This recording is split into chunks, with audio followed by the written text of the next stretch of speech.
So the Vancouver Canucks have lost another one. This time it's Oscar Fantanberg, and to be fair, I will say this at the very least, I think everybody knows what I'm going to say, at the very least he did not sign with the Calgary Flames.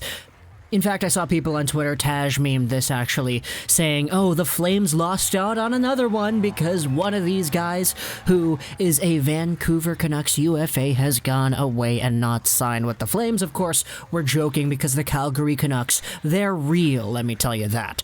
But Oscar Fantanberg has gone over to SKA St. Petersburg in the KHL.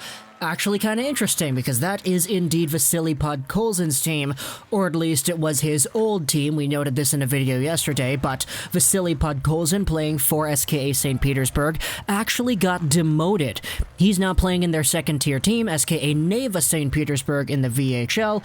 If he does sometime in the future get called up, which I don't really know if it's too likely, but I hope it does happen, and I hope if he does get called up, he gets playing time, he most likely will be suiting up with Oscar Fantanberg alongside of him. But Fantanberg is a guy whom, honestly, I thought was pretty okay. Like, to be fair, when you get yourselves a one-year, really cheap contract for a guy that you didn't really expect to play a boatload of games for you, you don't really expect them to play as well as Oscar Fantanberg did. I've been saying this the entire season, even in the postseason, but Oscar Fantanberg was good. Like, for a guy who wasn't really making a lot of money, he legitimately was pretty okay. He had 36 games played, 6 points, 16 games in the postseason, and 0 points there. But at the same time, you didn't get Fantanberg to get points, you got him because he was a puck-moving defenseman who can play in his own zone, and that's what he did for Vancouver.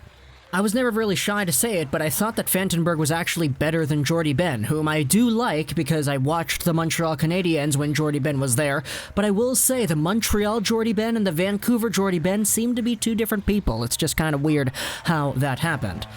But now that the Vancouver Canucks have lost out on another D-man, the guys whom they have on their organization, it goes as follows. On the left side, you have Quinn Hughes, Alex Edler, and Jordie Benn. On the right side, it's Nate Schmidt, you have Tyler Myers, and I guess you have Brogan Rafferty in there. That's 6. We need 7 because, hey, you need to have at least one guy sitting up there in the press box. Does that mean that an Olli Juolevi's time to shine is sooner rather than later? He's a guy who can play on the left side. Jordie Benn is a guy who can play on the right side. So maybe you can make that interchangeable swap over there. A lot of people were saying, okay, this opens the door for one of these Canucks defenseman prospects to come into the organization and actually snag up a spot if they don't end up signing somebody in free agency. There were reports saying, okay, they were in on Hamonic, they were in on Gustafsson, all these other guys, but they didn't free up any money, so they have themselves an opportunity for one of their younger guys to come in and take this spot.